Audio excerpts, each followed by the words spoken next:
Hello and welcome.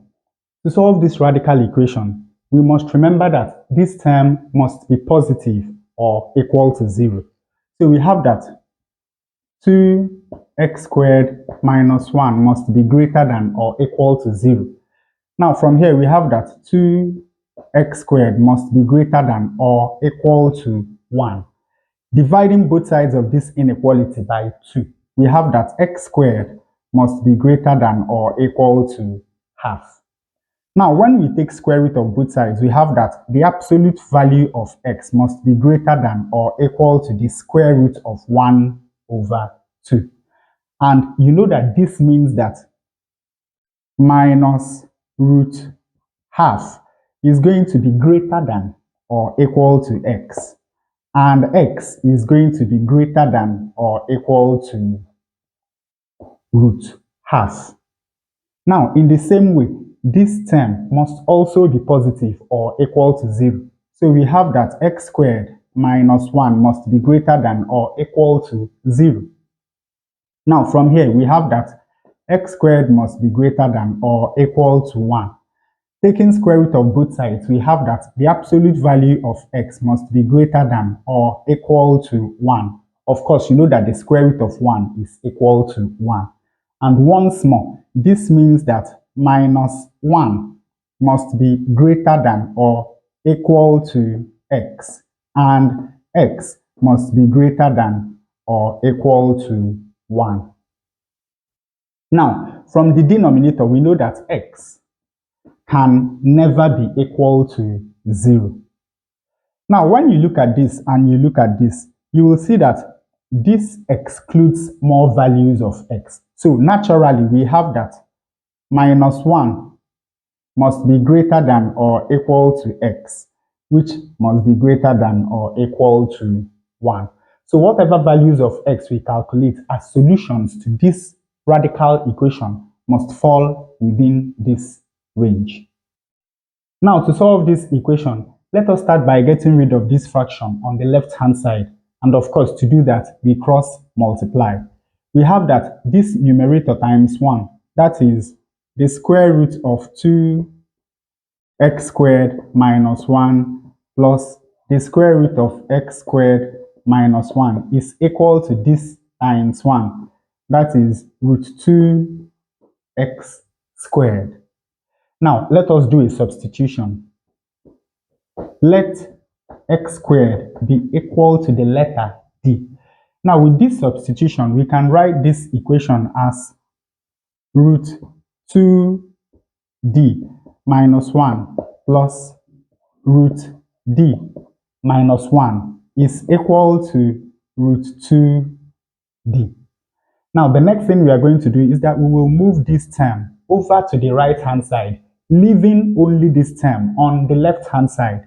When we do that, we have root 2d minus 1 is equal to root 2d minus root d minus 1.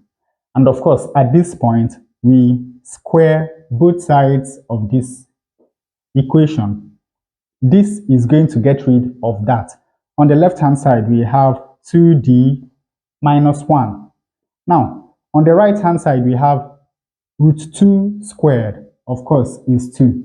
D squared is d squared. Then we have minus 2 times root 2d times this is going to give us 2 root 2d multiplied by root d minus 1, and minus root d minus 1 squared, of course, is going to give us plus d minus 1, because this is going to take care of that.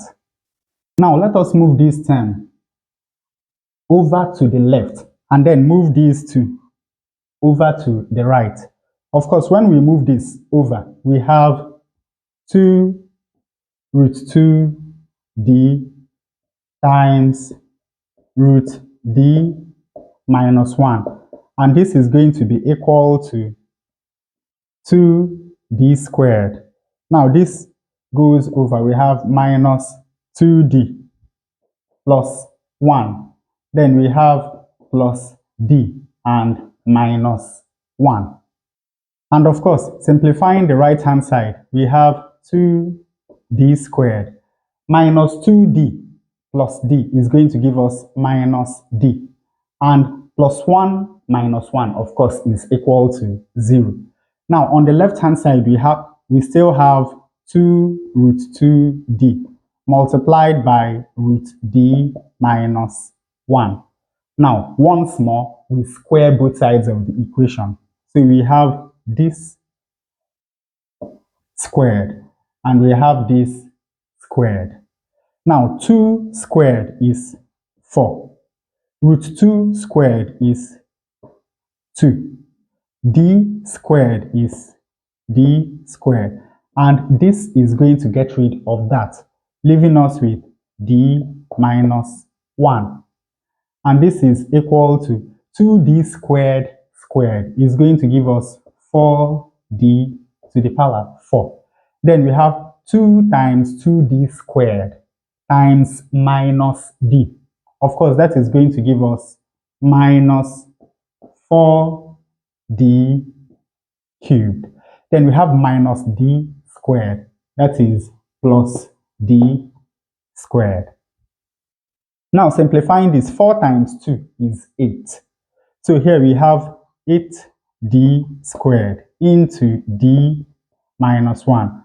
And this is equal to 4d to the power 4 minus 4d cubed plus d squared. Now opening this bracket, we have 8d squared times d, that is 8d cubed. Then 8d squared times minus 1, that is minus 8d squared. And this is equal to 4d to the power 4 minus 4d cubed plus d squared. Now let us move these two terms over to the left-hand side. We have 4d to the power 4 minus 4d cubed minus 8d cubed plus d squared plus 8d squared. And of course, this is equal to 0. From here, we have 4d to the power 4 minus 4d cubed minus 8d cubed. Of course, is going to give us minus 12d cubed. D squared plus 8d squared is going to give us 9d squared, and this is equal to 0. Now, when we look at this equation, these 3 times, you're going to see a common factor, which is d squared. So here we have d squared. 4d to the power 4 divided by d squared is going to give us 4d squared. Minus 12d cubed divided by d squared is going to give us minus 12d. And 9d squared divided by d squared is going to give us 9. And this is equal to 0. Now from here, you can easily see that either d squared is equal to 0 or this is equal to 0. From here, we have that 4d squared minus 12d plus 9 is equal to 0. Now we can solve this quadratic equation by factorization. Since the coefficient of d squared is not 1, let us use the table method. What are the factors of 4d squared? We have 2d and 2d. What are the factors of 9? We have 3 and 3. Since the middle term is negative, let this be minus 3 and minus 3. Of course, you know that minus 3 times minus 3 is still going to give us plus 9. Now, 2d times minus 3 is going to give us minus 6d. In this same case, we still have minus 6d. And you know that minus 6d minus 6d is going to give us minus 12d. So when we factorize the left-hand side of this equation, we have 2d minus 3 multiplied by 2d minus 3. And of course, this is equal to 0. Now, you know that this simply means that 2d minus 3 squared is equal to 0. Now, from here, we have that 2d minus 3 is equal to 0. And when we add 3 to both sides of this equation, we have that 2d is equal to 3. Dividing both sides of this equation by 2, we have that d is equal to 3 over 2. And finally, to find the value of x, we go back to this substitution equation. Taking square root of both sides of this equation, we have that x is equal to plus or minus the square root of d. Now, when d squared is equal to 0, automatically we see that x is equal to 0. But we know that x cannot be equal to 0 because of this denominator. So this is unacceptable. And in this case, we have that x is equal to plus or minus the square root of 3 over 2. So the two values of x that satisfy this rational equation are x equal to plus or minus root 3 over 2. Now you can see that these two values of x fall within the required range, but let us check our answer. Of course, from here we have that x squared is equal to 3 over 2.